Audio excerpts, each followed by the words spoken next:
December 30 నుంచి జనవరి 8 వరకు మొత్తం 10 రోజుల పాటు శ్రీవారి ఆలయంలో వైకుంఠద్వార దర్శనాలు నిర్వహించేందుకు టీటీడీ ప్రత్యేక ఏర్పాట్లు చేస్తోంది. ఇప్పటికే తొలి 3 రోజుల వైకుంఠద్వార దర్శనాలకు ఈడిప్ ద్వారా టోకెన్లు కేటాయించింది. సామాన్య భక్తులకు పెద్దపీట వేస్తూ మొత్తం 164 గంటల పాటు వైకుంఠద్వార దర్శనాలు కల్పించాలని టీటీడీ నిర్ణయించింది. మిగిలిన 7 రోజుల పాటు ఎలాంటి టోకెన్లు లేకుండానే భక్తులకు వైకుంఠద్వార దర్శనాలు కల్పించేందుకు టీటీడీ ఏర్పాట్లు చేస్తోంది. ఈ నేపథ్యంలో తిరుమలకు భారీగా తరలివచ్చే భక్తులకు వసతి, అన్నప్రసాద వితరణ, తాగునీరు, పారిశుద్ధ్యం వంటి సదుపాయాలపై ప్రత్యేక దృష్టి సారించింది. గత ఏడాది ముక్కోటి ఏకాదశి సందర్భంగా టోకెన్ల కోసం ఏర్పడిన కిసలాటలో పలువురు భక్తులు ప్రాణాలు కోల్పోయిన ఘటనను దృష్టిలో ఉంచుకుని ఈసారి ఎలాంటి అవాంఛనీయ ఘటనలు జరగకుండా ప్రభుత్వం, టీటీడీ పకడ్బందీ చర్యలు చేపడుతున్నాయి. భారత్ ఎప్పటికీ హిందూ దేశమే అని స్పష్టం చేశాడు ఆర్ఎస్ఎస్ చీఫ్ మోహన్ భగవత్. దీనికి రాజ్యాంగ సవరణ అవసరం లేదన్నాడు. సూర్యుడు తూర్పున ఉదయిస్తాడు. దీనికి రాజ్యాంగం నుంచి ప్రత్యేకంగా ఆమోదం అవసరమా? భారత్ హిందూ రాష్ట్రం అన్నది కూడా అలాంటి సత్యమే అని ఆర్ఎస్ఎస్ చీఫ్ మోహన్ భగవత్ చెప్పుకొచ్చారు. కోల్కతాలో జరిగిన ఒక సదస్సులో ఆయన మాట్లాడుతూ హిందూ దేశం అనే భావనపై తన అభిప్రాయాలను ఆయన స్పష్టంగా వివరించారు. భారత్ను హిందూ దేశంగా ప్రకటించేందుకు పార్లమెంటు రాజ్యాంగాన్ని సవరించాల్సిన అవసరం లేదని భగవత్ పేర్కొన్నారు. హైదరాబాద్ నగర CP VC Sajjanar task force పోలీసులకు షాక్ ఇచ్చారు. ఇటీవల టాస్క్ ఫోర్స్ పోలీసులపై అవినీతి ఆరోపణలు వస్తున్న నేపథ్యంలో ఆయన ఒక్కసారిగా 80 మంది సిబ్బందిని బదిలీ చేశారు. కానిస్టేబుల్ నుంచి ఎస్ఏ వరకు ర్యాంక్ అధికారులను అటాచ్ చేస్తూ ఉత్తర్వులు జారీ చేశారు. టాస్క్ ఫోర్స్ ప్రక్షాళన కోసమే ఆయన ఈ నిర్ణయం తీసుకున్నారని తెలుస్తోంది. గత కొన్నేళ్లుగా టాస్క్ ఫోర్స్లో అధికారులు బదిలీలు లేకుండా ఉన్నారు. ఇటీవలి కాలంలో టాస్క్ ఫోర్స్ అధికారులపై అవినీతి ఆరోపణలు ఎక్కువయ్యాయి. ఒక నిందితుడిని తప్పించేందుకు పెద్ద మొత్తంలో డబ్బులు తీసుకున్నారనే ఆరోపణలు కూడా వచ్చాయి. ఈ నేపథ్యంలో సిపి సంచలన నిర్ణయం తీసుకున్నారు. కేసీఆర్ మళ్లీ ప్రజల ముందుకు రావడం సంతోషకరమని తెలంగాణ ముఖ్యమంత్రి రేవంత్ రెడ్డి అన్నారు. బీఆర్ఎస్ అధినేత కేసీఆర్ ప్రెస్ మీట్ పై సీఎం రేవంత్ స్పందించారు. హైదరాబాద్లో మీడియాతో చిట్ చాట్ సందర్భంగా మాట్లాడిన ఆయన కేసీఆర్ అసెంబ్లీకి వచ్చి పాలనపై చర్చించాలని సూచించారు.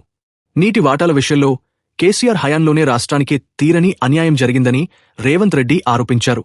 మీ పాలన మా పాలనపై చర్చిద్దామంటే కేసీఆర్ ముఖం చాటేస్తున్నారు. ఆయన అసెంబ్లీకి రావాలి. ఆయన గౌరవానికి ఎలాంటి భంగం వాటిల్లదని సీఎం రేవంత్ రెడ్డి హామీ ఇచ్చారు. పరీక్ష హాల్లోనే పండంటి బిడ్డ జన్మించింది. బీహార్లోని సమస్తిపూర్ జిల్లాలో ఒక అరుదైన, ఆశ్చర్యకరమైన ఘటన చోటు చేసుకుంది. డిగ్రీ పరీక్షలు రాస్తున్న ఓ గర్భిణికి పరీక్షా కేంద్రంలోనే నొప్పులు రావడంతో అక్కడి సిబ్బంది సాయంతో ఆమె పండంటి బిడ్డకు జన్మనిచ్చింది. బేగుసరాయ్ జిల్లా మల్పూర్ గ్రామానికి చెందిన రవిత కుమారి భరద్వాజ్ కాలేజీలో బీఏ చదువుతోంది. శనివారం థాటియా గ్రామంలోని శశికృష్ణ కాలేజీలో ఎకనామిక్స్ పేపర్ రాసేందుకు ఆమె హాజరైంది. పరీక్ష జరుగుతున్న సమయంలోనే ఆమెకు ప్రసవ వేదన మొదలైంది. ఆమె పరిస్థితిని గమనించిన పరీక్ష విధుల్లో ఉన్న మహిళా సిబ్బంది వెంటనే స్పందించారు. ఆమెను ఒక ఖాళీ గదిలోకి తీసుకెళ్లారు. కాలేజీ యాజమాన్యం అంబులెన్స్కు సమాచారం అందించినప్పటికీ అది వచ్చేలోపే మహిళా సిబ్బంది రవితకు ప్రసవం చేశారు. పరీక్ష గదిలోనే శిశువు ఏడుపు వినిపించడంతో తోటి విద్యార్థులు, స్టాఫ్ ఒక్కసారిగా ఆశ్చర్యపోయారు. ఇండోనేషియాలో ఘోర బస్సు ప్రమాదం జరిగింది.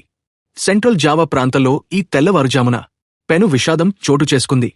సెమరాంగ్ నగరంలోని క్రాపాక్ టోల్ గేట్ వద్ద ప్రయాణికులతో వెళ్తున్న బస్సు ఘోర ప్రమాదానికి గురైంది.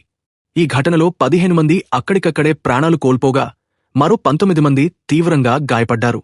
ప్రమాద సమయంలో బస్సు అత్యంత వేగంగా వెళ్తోంది. క్రాపాక్ టోల్ ఎగ్జిట్ కూడలి వద్దకు రాగానే డ్రైవర్ నియంత్రణ కోల్పోవడంతో బస్సు డివైడర్ను బలంగా ఢీకొట్టి బోల్తా పడింది.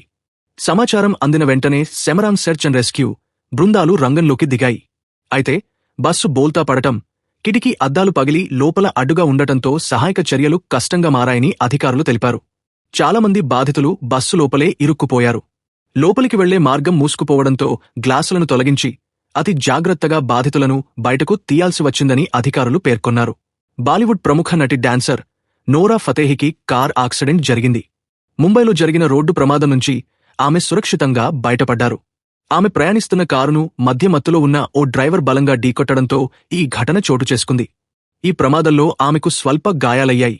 నిందితుడిని పోలీసులు అదుపులోకి తీసుకున్నారు. శనివారం మధ్యాహ్నం 3 గంటల సమయంలో సన్బర్న్ ఫెస్టివల్లో ప్రదర్శన ఇచ్చేందుకు వెళ్తుండగా నోరా ఫతేహి కారు ప్రమాదానికి గురైంది. మద్యం తాగి వాహనం నడుపుతున్న వ్యక్తి ఆమె కారును ఢీకొట్టాడు. దీంతో ఆమెను వెంటనే సమీపంలోని ఆసుపత్రికి తరలించి ప్రథమ చికిత్స అందించారు. ఆమెకు తీవ్రమైన గాయాలేవీ కాలేదని, ఆరోగ్యం నిలకడగా ఉందని పోలీసులు ధృవీకరించారు. తాజా సమాచారం కోసం ఛానల్ని సబ్స్క్రైబ్ చేయండి. 2023 వరల్డ్ కప్ ఫైనల్లో ఆస్ట్రేలియా చేతిలో పరాజయం తర్వాత తాను పూర్తిగా క్రికెట్ నుంచి వైదొలగాలని అనుకున్నట్లు హిట్ మ్యాన్ రోహిత్ శర్మ తెలిపాడు. ఆ ఓటమి తనను తీవ్రంగా కుంగదీసినట్లు పేర్కొన్నాడు. ఇక తన వద్ద ఆడటానికి ఆట ఏమీ మిగలలేదని, పూర్తిగా తప్పుకోవడం బెటర్ అని అనుకున్నట్లు తన రిటైర్మెంట్పై షాకింగ్ విషయం చెప్పుకొచ్చాడు. అయితే ఈ పరాభవం నుంచి కోలుకోవడానికి కొంత సమయం పట్టినట్లు తెలిపాడు.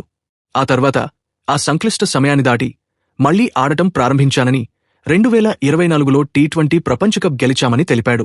ప్రస్తుతం రోహిత్ 50 ఓవర్ల ఫార్మాట్లో మాత్రమే ఆడుతున్నాడు. 2027 వన్డే ప్రపంచకప్లో ప్రాతినిధ్యం వహించాలని చూస్తున్నాడు.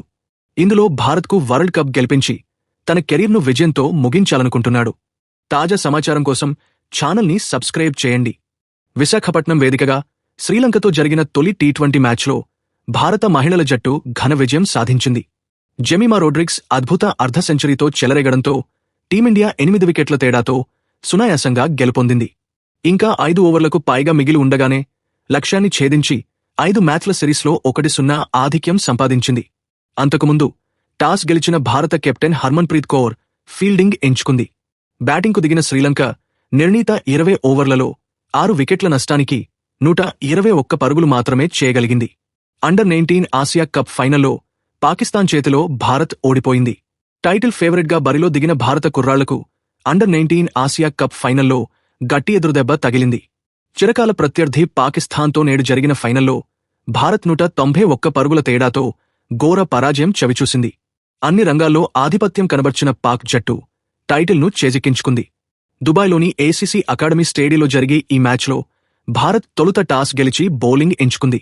బ్యాటింగ్కు దిగిన పాక్ నిర్ణీత 50 ఓవర్లలో 8 వికెట్లకు 347 పరుగుల భారీ స్కోరు నమోదు చేసింది. ఓపెనర్ సమీర్ మిన్హాస్ 172 పరుగులతో అద్భుత శతకం చేశాడు.